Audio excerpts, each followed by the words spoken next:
1, 2, 3. We're all riding down the same road, looking for the same old signs, hugging curves and dodging potholes, trying to make up time. We're all looking for the answers, asking questions about life, worried about what's up ahead, when we could just live it up tonight. Sometimes it goes the way you want it, sometimes it goes the other way. Mostly it's somewhere in between your nightmares and all your crazy dreams. But if you got what you need, you can kick back and enjoy that ride. Sometimes. You guys, welcome back to the channel. I hope you're having a good day today, you guys. Of course, as always, when I'm filming at home, we have a special guest. She's looking me dead in my eyes, guys. She has to join us today. You got any? Okay, y'all. I'm sorry. I gotta let her get comfortable. I'm over here. I gotta scoot back so you guys could see her. I know some of my viewers on here, some of y'all in my community love Ava. So I had to scoot back so you guys could see her. Hi, girl. Okay, maybe not today. Oh, I just summoned my other dog. He wanna join us today too, buddy? Oh my God, it's about to be a fiesta over here. Okay, you guys, one thing about these dogs is they do not like to share with each other. Especially her, feisty mama right here. She gets very bothered when they are just really close. Oh, okay. Are you staying, bud? Or are you leaving? Biscuit, be nice. She's not having it today. Okay, y'all, I'm sorry. We're gonna be coming back this way. Hold on. Okay, I'm literally glad I'm rolling on wheels today. Anyways, guys, welcome back. I actually just got done having lunch at Inheritance Juicery. It is such an aesthetic, cute little cafe, a little shop restaurant. I got the jackfruit quesadillas and a fresh pressed juice, and it was bomb. Chef's kiss. Would definitely recommend if you're in the Tulsa area. You guys, I always have the hardest time sharing on YouTube about local spots because I don't know if you're watching from like the UK or from India. It's the hardest thing. I know. I'm just like, but anyways, I decided to eat like a healthier meal today, so that was so bomb. But yes, here I am gonna pop open my La Colombe, forgive me if I'm butchering it, coffee roasters draft latte double brew with oat milk. It says frothy and creamy. Ooh. Oh my gosh, you guys, I hope this is good. I got one of these the other day at Sprouts, but it was not a double, so this is gonna have me extra tweaked up. Oh my gosh. But anywho, I'm gonna try this and I'm gonna give you my honest opinion. Oh gosh. Guys, it says that it is oh my God. Is this stuff carbonated? Not bad at all. You guys, honestly, I'm not crazy about like pre-made coffee. Like obviously fresh coffee from the shops is always the best. But sometimes this is just my little quick fix because I was just stopping over there at the Trader Joe's and I decided to pick one of these up. It's not bad at all though. I like it. I'm surprised for a double. It gives more creamy. It really is, like they said, creamy and frothy. It's frothy and creamy for sure. If you like your coffee black, this might not be for you. But for my cappuccino people, this might be up your alley. Okay. La Colombe, if I'm pronouncing that right. I definitely recommend. Definitely, I would say probably out of 8 out of 10. I like it though. It's really good. But anyways, guys, so glad we are back. If you are new here, my name is Laura Perosier and I create all kinds of content, really growth, entrepreneurial, creative. I really am all about helping you guys with holistic wellness and building a life that you love. So if you're into that, make sure you subscribe. But anyways, guys, I live in Tulsa, Oklahoma. And you guys, if you kept up with the NBA, you'll know that Oklahoma City Thunder just won their very first NBA championship. You guys, I got a chance to go to Oklahoma City and be a part of that parade. There was 500,000 people within 10 blocks. You guys, when I tell you, it was packed. It was packed. I woke up at 5 in the morning to go with my husband, his 2 friends, his mom. So there was 5 of us. But you guys, it was wild. The energy was crazy, and it was on a Tuesday.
Me, you, and Benjamin got his elbow. That's hilarious. Never. This is MVP hands now. That's it. That's it. That's all. Back to today's topic, though. Today we are going to talk about alignment and contentment. Alignment and contentment. And you guys, this is just the area of life that I feel like I need in my life right now, to be aligned and to feel content. Like, if you have kept up with the latest couple of videos, y'all know I've been kind of spilling my heart, and I honestly felt like, dang, those videos feel kind of heavy. And normally I make very fun, exciting, like just fun content, and I just felt like lately those videos just felt heavy because I feel like for the last few years I felt heavy. I felt the weight. I felt the pressure. I felt worried. I felt fear. And so all the stuff that you feel internally gets projected. It literally protrudes out of you. It comes out of you. It bursts at the seams. And I'm like, I'm tired of being that person, honestly, because it's like, it's too heavy, y'all. I can't be carrying all that weight around. Like, honestly, I'm happy-go-lucky, and the way I've been feeling like back then just didn't feel like me. Like, I feel like there's so much growth happening internally within myself that it's like super uncomfortable in a way, and it almost feels like this evolution of who I am as a person. I feel like I'm evolving into a whole different person at this place in my life. I feel like I've just become a whole different individual, and it's like I'm trying to make my external world match my internal world. When I tell you guys, my fashion sense literally has changed. Things I like to wear, things I used to care about, so much stuff about me has changed. And I think it's like, oh my God, it's happening. Like, I kid you not, guys, I did not start shopping in the women's clothing until I was 29. I would always shop in the juniors. And until this day, I still shop in the juniors. Like, if you're familiar with Marshalls or TJ Maxx, I shop in the junior section. But at 29, I just was kind of like, let me go see what's over here in the women's section. And y'all, that's crazy for me to say. I'm like, I feel like such a kid. And I feel like my friend literally jokingly says, I feel 25. And y'all, she's 31. She cracks me up because she's always telling me, like, I'm the senior. You're older than all of us because I'm 6 months older than her, guys. But you know, I get inaugurated first into the club of 30s and all that. But you guys, like, the aging thing has been a whirlwind. It's like you blink and you're such and such age, you know, like I blinked and now I'm 31, about to be 32. It's like, baby, time don't slow down for you. You just got to learn to live your life.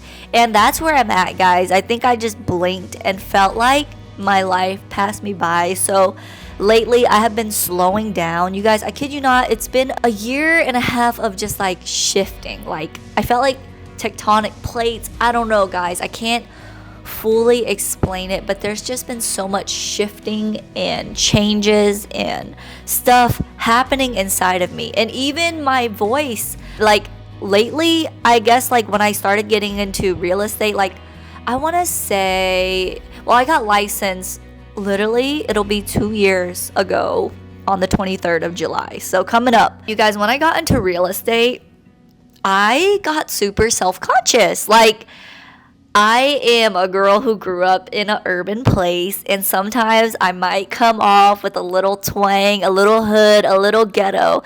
And I found myself super self-conscious about that. And I've never really been the one to be super self-conscious. I'm kind of always myself everywhere I go. But when I would be in these places and all these other people, I started networking, I became super self-conscious. And I just didn't want to come off ghetto. And I don't know why, guys. Like I said, I just was never the girl who was like super self-conscious about this or that. Like, and I don't know, it just started to make me feel like, what are you, like, it made me feel like I was almost losing myself in some odd way, which I'm like, thank God I'm snapping out of that. Because guys, when I tell you, when you are like rooted, I feel like, in God, and you know that you are beautifully and you are fearfully and wonderfully made, and God knit you together in your mother's womb, and everything about you is so thought out and like perfect in God's eyes. It's like, y'all, you are so, I don't know, like it just made me a sad girl to be like insecure. Like, I don't even know why I'm getting emotional right now. My bad, guys. I was not expecting to get emotional today. I said this would be a happy video.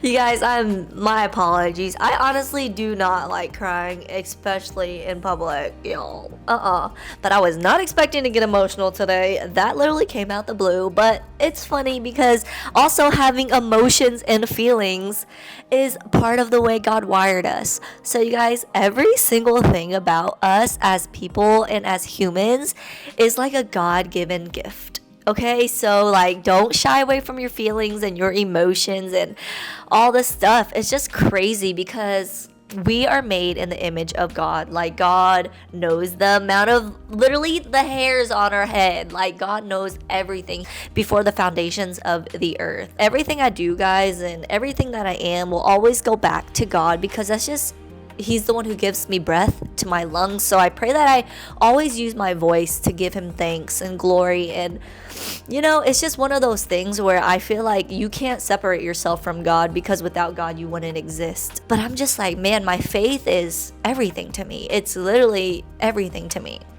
Back to alignment and contentment. So guys, on the topic of contentment, I was always the person who was wanting more.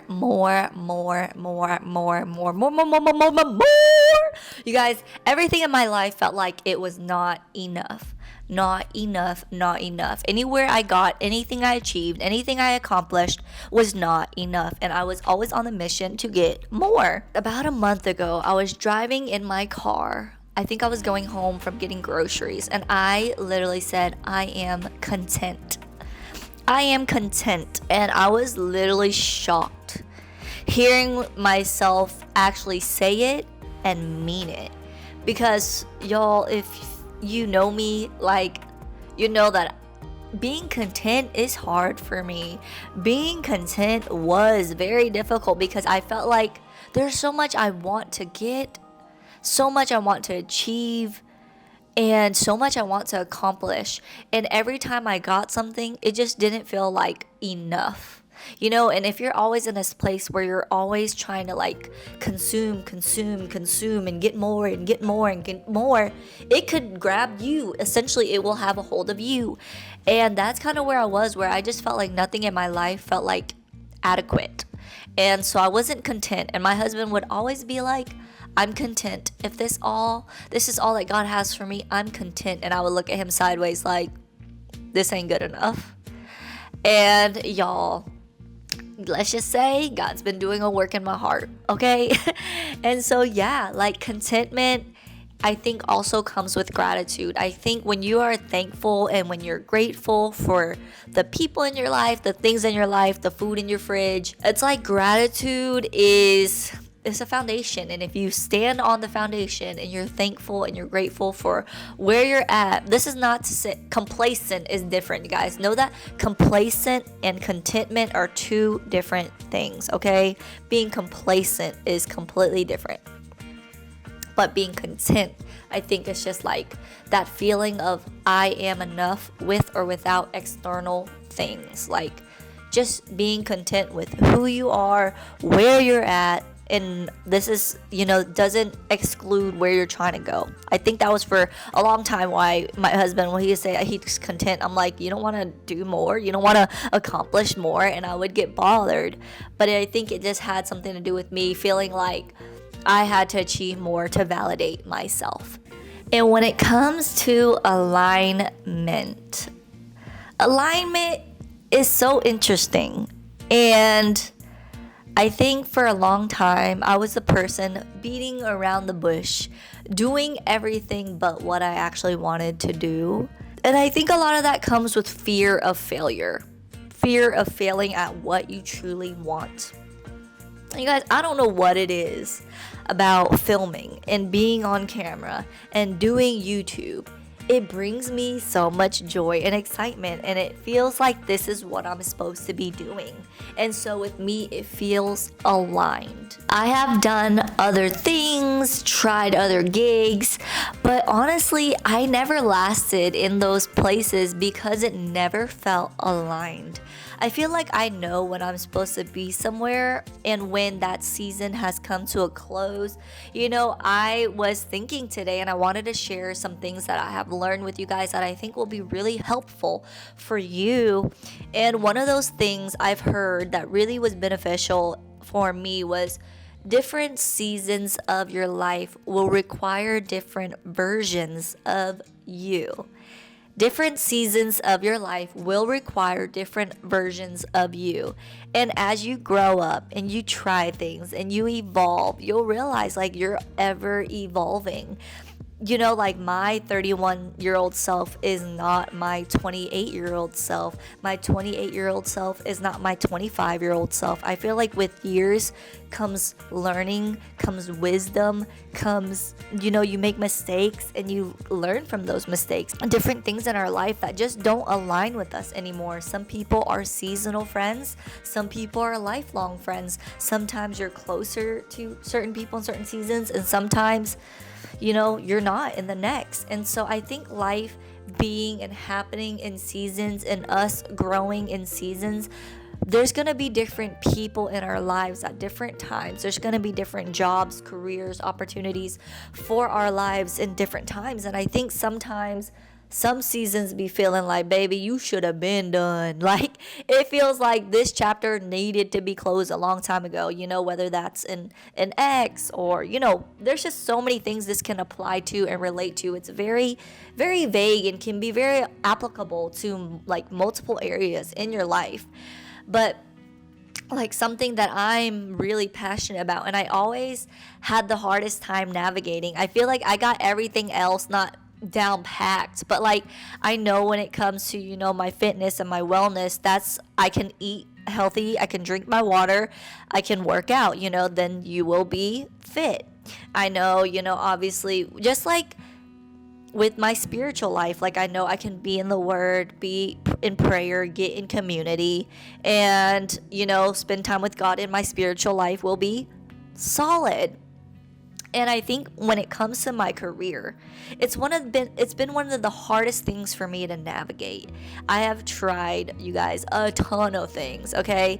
So I guess today will be the day that we'll sit down and I have the time. So I'm going to share with you guys a handful of the kind of work and jobs I did and where I'm at now. So I was like, you know what? I think it's time. I originally wasn't going to talk about this in this video, but I think it just feels like now I will share with you guys. So let's go all the way back, you guys. When I first started to work, I was 13 years old. I was in middle school, and my mom decides that she's gonna get me a job where she works at this restaurant called Mekong River. My mom had already worked there pretty much my entire childhood since I was a little girl. I probably was in her womb when she was already working here. Like, you guys, I don't know when the actual date is or when she started working here. Like, it's the first memory of her first job for me. So she decided that me and my brother were gonna work after school. I was 7th grade at the time. That means my brother was a freshman. And she decided that she was gonna get us jobs at this restaurant. So in the 7th grade, I became a waitress. And for restaurants, 18 years old is pretty much the youngest. I think most restaurants let you work unless you're a host, and I think that's 16. But y'all, my mom got me 5 years ahead of the game, okay? 5 years. And I was over here at 13 years old, shy as can be. Like, you guys, I was so intimidated when these people would come into the restaurant and I would bring them food and it would be grown men and grown women. I would literally be like this. You guys, I would be so nervous to take people's orders, to serve their food. It was so uncomfortable for me. So uncomfortable for me to waitress as a little girl. And honestly, I think because of that season of my life, because I was forced to be uncomfortable at such a young age, that I was able to develop communication skills. I'm able to talk to people, and I think a lot of that is attributed to, at a young age, kind of being forced to step outside of my comfort zone to talk to people. And so, yeah, like, I appreciate that skill set now because, homegirl, I can literally strike a conversation with anybody. And I know, like, it's crazy, but I know, like, social anxiety is a real thing. In this generation, it's like a lot of young adults and teenagers don't know how to communicate. Like, it's kind of bewilders me. And I mean, I could have been a part of that statistic. But I think because I was kind of thrown out there at such a young age, like, it kind of changed the trajectory for me. So, but you guys, if you're, obviously struggle with talking to people, like, there's videos and a YouTube video out there that is, like, literally how to talk to anybody. I think a lot of that is, like, just get out of your own head, give someone a compliment. There's many ways you can strike a conversation, and just kind of, like, don't overthink it. I think a lot of things in our life can be attributed to overthinking. So, but yeah, guys, that was my first job. Okay, so first job, waitress, 13 years old, Mekong River. I stayed there until I think it was my freshman year of high school. And then freshman year of high school, I ended getting a job at Egg Roll Street, which was literally in the same parking lot as the restaurant. So there's a restaurant here and there's an Egg Roll Kingdom over here. I think it's called Egg Roll Kingdom. I think they made them change the name.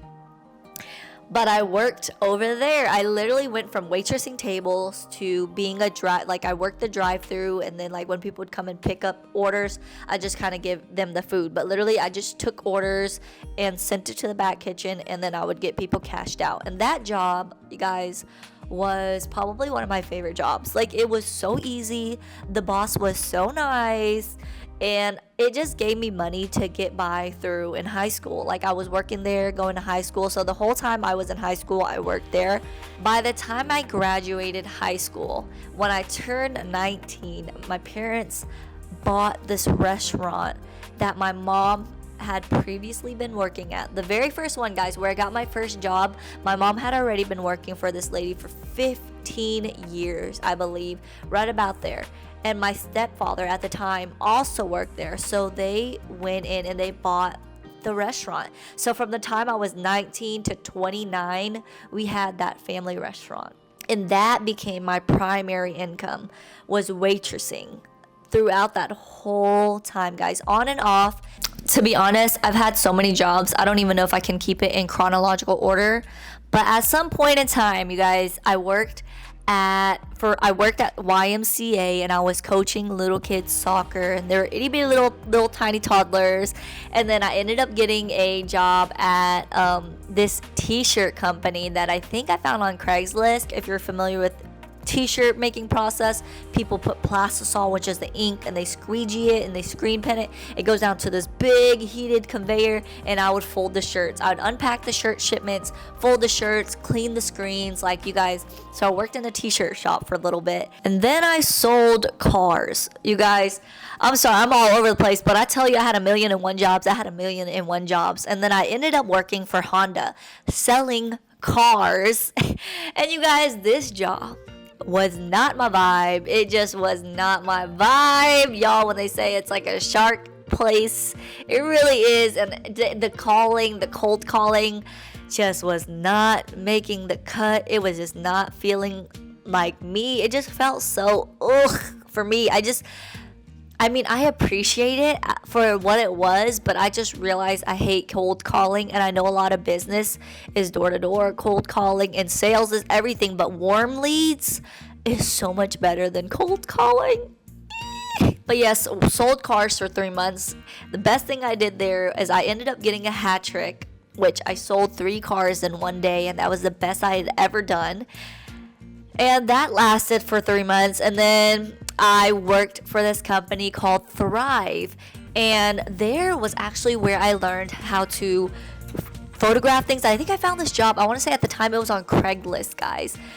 This job was probably by far the most influential, most impactful job I had, because it taught me entrepreneurship, you guys, which is crazy. And I appreciate that. This is honestly the job that I felt like just opened up my mind immensely.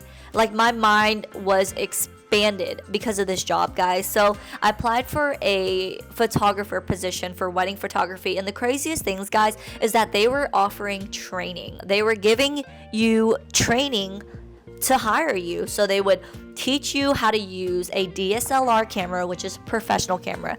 Then they would throw you in and you would shoot weddings. And I shot weddings all over Texas, all over Oklahoma. I've shot weddings and filmed them too. And so they taught me that skill. This is where I learned about like how to do tax write-offs, how to create a LLC. And this job also included like cold calling, but it was like so different. Like this was a whole marketing business, but this job really did help me out a lot. This job was so interesting. It was so interesting, and it had been nothing like I've ever done before. It was truly a one-of-a-kind job, unlike anything I've ever seen anywhere else. But there was so much going on within this one business. It was just like mind-boggling. But I was there for about, I want to say 6 months, about half a year. But that half a year was probably the most mind-expanding experience I had. And then my husband and I got married, and we lived in Rhode Island. And that was only for 9 months. But when I went out there, I applied for like a lot of jobs, guys. But I got a call back from this jewelry spot. And they did costume jewelry, and they're actually one of the biggest distributors, I think, in the Northeast coast. Like huge. They do jewelry, I think, for like Chico's, for a bunch of like mainstream stores and shops. But I was their product photographer. And so, like, it's crazy how you can, that's the whole thing about business, is like when you learn the skills and you have the skills, it's applicable in these other places. So when I did car sales, I learned sales skills. When I did the job I did for the wedding photography and all that, I learned how to edit. I learned software, Premiere Pro. I learned how to use a DSLR camera. And you guys, till this day, this is what I'm doing now. I applied it over to my personal life, and I do YouTube, and I create content with the skills I've learned. And so it's been an incredible experience, guys. And with the skills that I acquired from that previous job, I was able to start my own media company. Guys, there's so many things that I feel like everything we do in life is like a stepping stone. It's like, oh, you learn, put a stone here, stone here, stone here, and it creates this path. And this path, I feel like, leads us to where we're supposed to be. And then I moved back from Rhode Island, came back to Tulsa, waitressed again. And then we sold the business going on 2 years ago, guys. And then I got a job as a nail tech. And I realized, I don't think it's my thing. I don't think doing nails is my thing.